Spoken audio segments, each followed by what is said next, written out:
नमस्कार, मी रुशाली यादव सारंग। आता आपण पाहणार आहोत 36 जिल्हे 72 बातम्या। सांगलीमधल्या कवठे महांकाळच्या तिसंगीमध्ये शक्तीपीठ महामार्गाच्या विरोधात शेतकरी आक्रमक। चौथ्या दिवशीही आंदोलन सुरूच। शेतकऱ्यांनी चौथ्या दिवशीही मोजणी रोखून धरली। पुण्यामध्ये नगरविकास खात्याच्या अधिकाऱ्यांच्या विरोधात शिंदेंच्या शिवसेनेचं आंदोलन। हडपसर मुंडवा क्षेत्रीय कार्यालयामधील प्रशासनाच्या बेशिस्त कारभाराच्या विरोधात कार्यकर्ते आक्रमक। वर्ध्यामध्ये राष्ट्रीय आरोग्य अभियान कंत्राटी अधिकारी कर्मचाऱ्यांचं लक्षवेध आंदोलन। विविध मागण्यांचं निवेदन जिल्हाधिकाऱ्यांना सादर। अकोल्यामध्ये एनआरएचएमच्या कर्मचाऱ्यांचं लक्षवेध आंदोलन। वेतनवाढ, विम्यासारख्या विविध मागण्यांवरून कर्मचारी आक्रमक। बीडच्या जिल्हाधिकारी कार्यालयासमोर मुख्यमंत्री युवा कार्य प्रशिक्षणार्थींचं ठिय्या आंदोलन। प्रशिक्षणार्थी शिक्षकांचं थकीत वेतन लवकरात लवकर देण्याची मागणी। धाराशिवमध्ये पवनचक्कीच्या विरोधात आंदोलन करणाऱ्या 7 शेतकऱ्यांची प्रकृती खालावली। मागील 6 दिवसांपासून शेतकऱ्यांचं आंदोलन सुरू। अद्याप प्रशासनाकडून दखल नाही। शेतकरी उपोषणावर ठाम। धाराशिवच्या जिल्हाधिकारी कार्यालयामध्ये मनसेचं ठिय्या आंदोलन। बार्शी इथल्या पवनचक्की कंपनीचा वाद। शेतकऱ्यांना न्याय देण्याची मागणी। मोठ्या संख्येनं महिला जिल्हाधिकारी कार्यालयामध्ये घुसल्या। परभणीमध्ये निकृष्ट दर्जाच्या कामाची चौकशी करण्याच्या मागणीसाठी तहसील कार्यालयावर मोर्चा। सार्वजनिक बांधकाम विभागाच्या अधिकाऱ्यांची चौकशी करण्याची मागणी। नागपुरात दिंदोडा बॅरेज प्रकल्पग्रस्त संघर्ष समितीच्या वतीनं आंदोलन। प्रकल्पग्रस्तांना भूसंपादनाच्या नवीन दरानं मोबदल्याचे 240 कोटी रुपये देण्याची मागणी। सांगलीच्या ऐतवडे बुद्रुक इथे रस्त्याच्या कामावरून ग्रामस्थांचं रास्ता रोको आंदोलन। शिराळा ते आष्टा राज्य महामार्गाचं काम निकृष्ट होत असल्याचा आरोप। तीव्र आंदोलनाचा इशारा।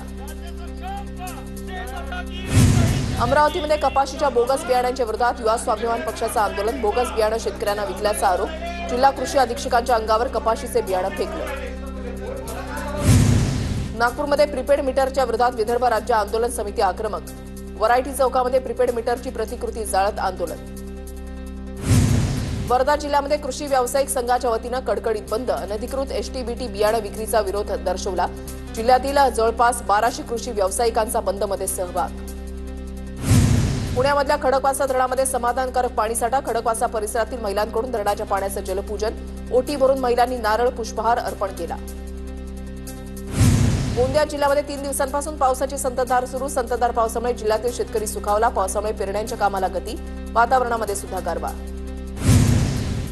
रायगड जिल्ह्यामध्ये पावसाचं दमदार पुनरागमन। माणगाव, महाड, पोलादपूर आणि म्हसळा तालुक्यात मुसळधार पाऊस। हवामान विभागाकडून येलो अलर्ट जारी। अमरावती शहरासह ग्रामीण भागामध्ये पावसाची संततधार। पावसामुळे शेतीच्या कामांना वेग। अनेक भागामध्ये अजूनही दमदार पावसाची प्रतीक्षा। पुढील 2 ते 3 दिवस अशाच पावसाचा अंदाज। सांगली जिल्ह्यामध्ये मुसळधार पावसाची हजेरी। सांगली शहरातील जनजीवन विस्कळीत। अचानक आलेल्या पावसामुळे नागरिकांची एकच धावपळ।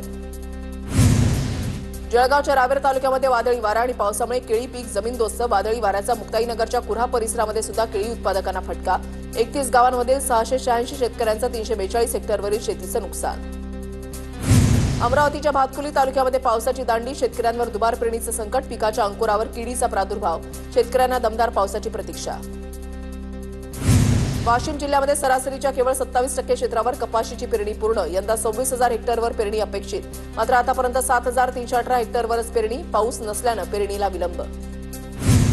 नांदेडमध्ये जिल्हाभरात पेरणीची लगबग सुरू। आमदार आनंद बोंढारकरांनी थेट शेतामध्ये चाड्यावर मूठ धरून तिफन हाकली। नाशिकमधील निफाडच्या दाताणे गावामध्ये विद्यार्थ्यांचा बालगंगा नदीच्या बंधाऱ्यावरून जीवघेणा प्रवास। पूल नसल्यानं महादेववाडी इथल्या विद्यार्थी पाण्यातून काढतात पाठ। नंदुरबारमधील सातपुड्याच्या दुर्गम भागामध्ये शालेय विद्यार्थ्याचा जीव धोक्यात घालून प्रवास। नदीवर पूल नसल्यानं विद्यार्थ्यांचे हाल। प्रशासनाचं दुर्लक्ष।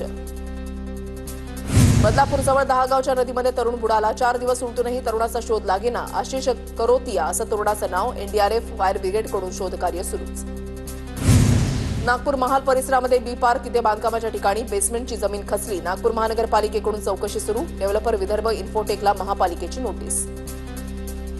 बुलडाण्यामध्ये नदीचं पाणी शेतामध्ये शिरल्यानं 2 एकर पिकाचं नुकसान। नुकसानीचे पंचनामे होऊनही अद्याप मदत न मिळाल्यानं शेतकऱ्यांमध्ये नाराजी। प्रशासनाकडे दखल घेण्याची मागणी।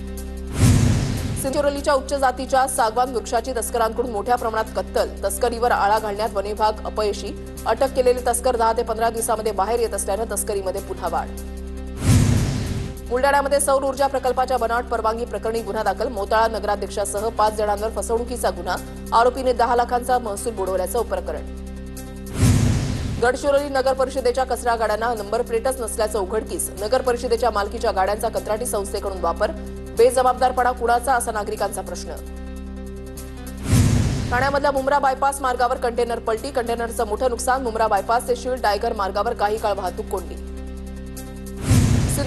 जळगावच्या चाळीसगावमध्ये भीषण अपघात. अपघातामध्ये एका तरुणाचा मृत्यू तर दुसरा गंभीर जखमी. अपघातानंतर संतप्त ग्रामस्थांचा रास्ता रोको आंदोलन.